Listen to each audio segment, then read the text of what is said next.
ఈ రోజే డౌన్లోడ్ చేయండి. మీ ఫేవరెట్ షోస్ చూడండి. ఎలాగైనా సేవ చేస్తే అందరూ నా కొడుకుని ఆశీర్వదిస్తారు. ఆ ఆశీర్వాదాల వల్లనైనా వాడు తిరిగి త్వరగా కోలుకొని మామూలు మనిషి అవుతాడు.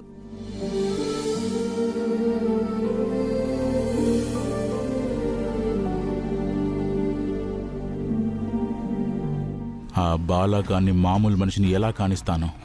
అసలు ఈ ప్రాజెక్ట్ వస్తే నాకేమొస్తుంది? ఇదే ప్రాజెక్టుని ఆ నీలవేణికి వచ్చేలా చేస్తే నాకు లాభం వస్తుంది. వెంటనే ఆ నీలవేణిని కలవాలి. కలుస్తా.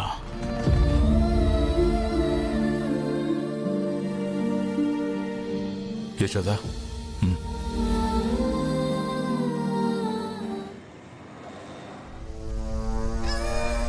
మేడం, మిమ్మల్ని కలవడానికి బాలా ఇండస్ట్రీస్ అధినేత బాలకృష్ణ గారి తమ్ముడు ఫనీ వచ్చారు.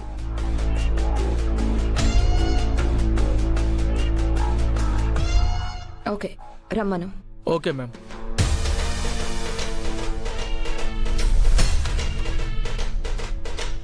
నమస్తే అండి. కూర్చోండి.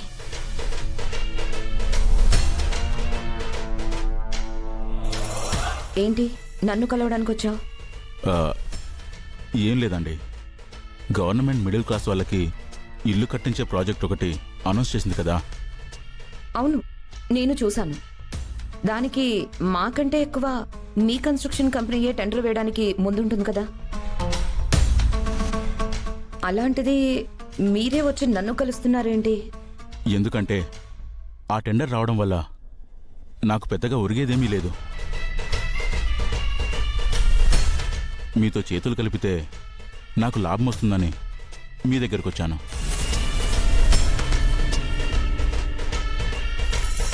అంటే మీ ఉద్దేశం? ఆ టెండర్ మీకే రావాలి. అందుకోసమే మీ దగ్గరకు వచ్చాను. సామాన్యులకు కావాల్సింది ఒక గూడు. మీరు కట్టే మ్యాన్షన్లు, క్లబ్ హౌస్లు, పార్కులు, స్విమ్మింగ్ పూల్స్ అవసరం లేదు. అవేవీ లేకుండా బతకడానికి కావాల్సిన ఫెసిలిటీస్తో కట్టొచ్చుగా.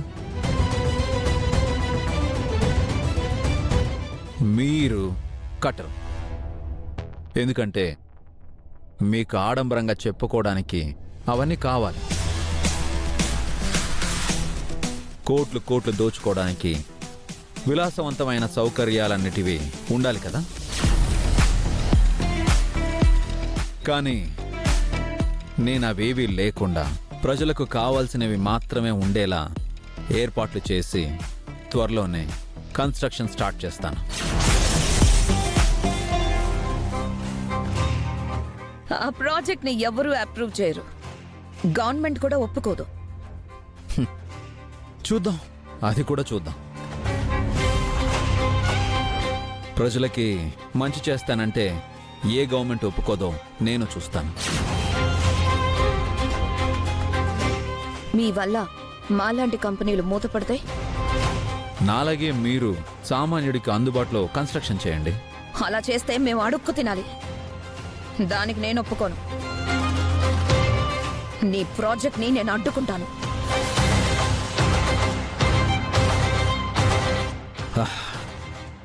నా ప్రాజెక్ట్ని అడ్డుకునే ముందు నీ కస్టమర్లకి ఇళ్ళని హ్యాండ్ ఓవర్ చేయి. లేకపోతే వాళ్ళందరూ నీ మీద తిరగబడేలా నేను చేస్తాను.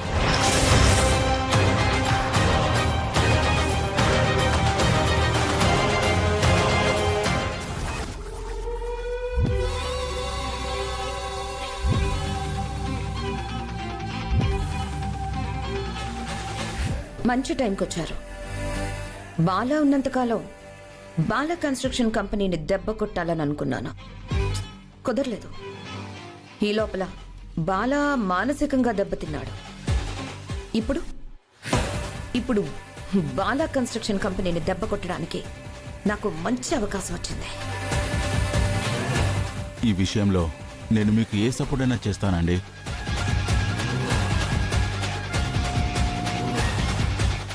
మీ కన్స్ట్రక్షన్ కంపెనీకి టెండర్ వస్తే చాలా స్ట్రాంగ్గా మధ్యతరగతి వాళ్ళకి ఇల్లు కట్టేసి త్వరగా ఆ ప్రాజెక్ట్ని కంప్లీట్ చేసి అందరికీ ఇచ్చేస్తారు.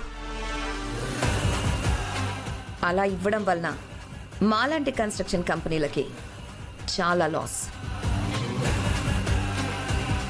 అదే నేను తీసుకుంటే చాలా నాసిరకంగా ఇల్లు కట్టేసి అలాంటి ఇళ్లల్లో ఎవరు ఉండలేరు అనే ఫీలింగ్ తెచ్చి వీటికంటే మనకి బయట ప్రైవేట్ కంపెనీ వాళ్లే బెస్ట్ అనిపించేలాగా కన్స్ట్రక్షన్ చేస్తాను.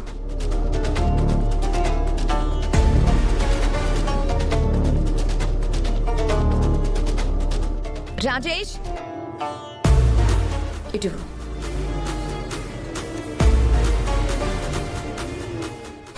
Okay madam.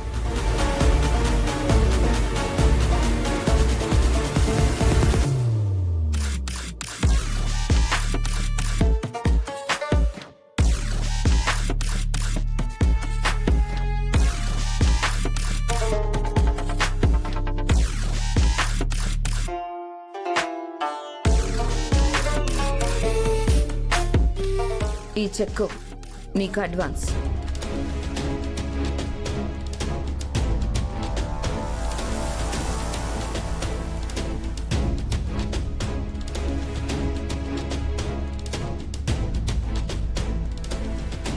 నువ్వు వెంటనే చేయాల్సిన పని ఏంటంటే మీ కంపెనీ ఎంత కోట్ చేస్తుందో ఆ అమౌంట్ నాకు చెప్పాలి.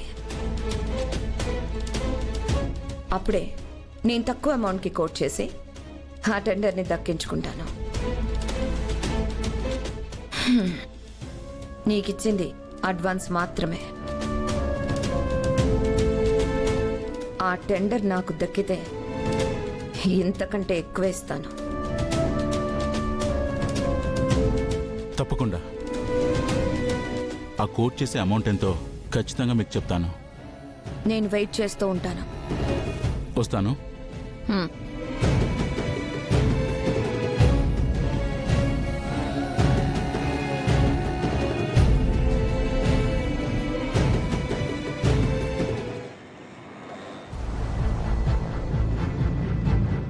ఏమండి, కాఫీ.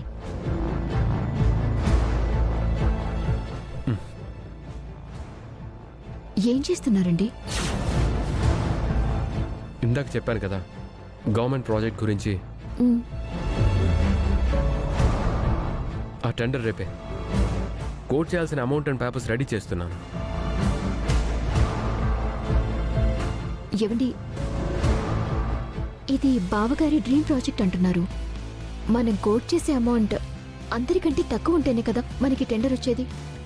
అవును గాయత్రి, అన్నయ్య అంతకుముందు ప్రిపేర్ చేసిన ఫైల్ నుంచే ఈ టెండర్ అమౌంట్ని కోట్ చేశాను.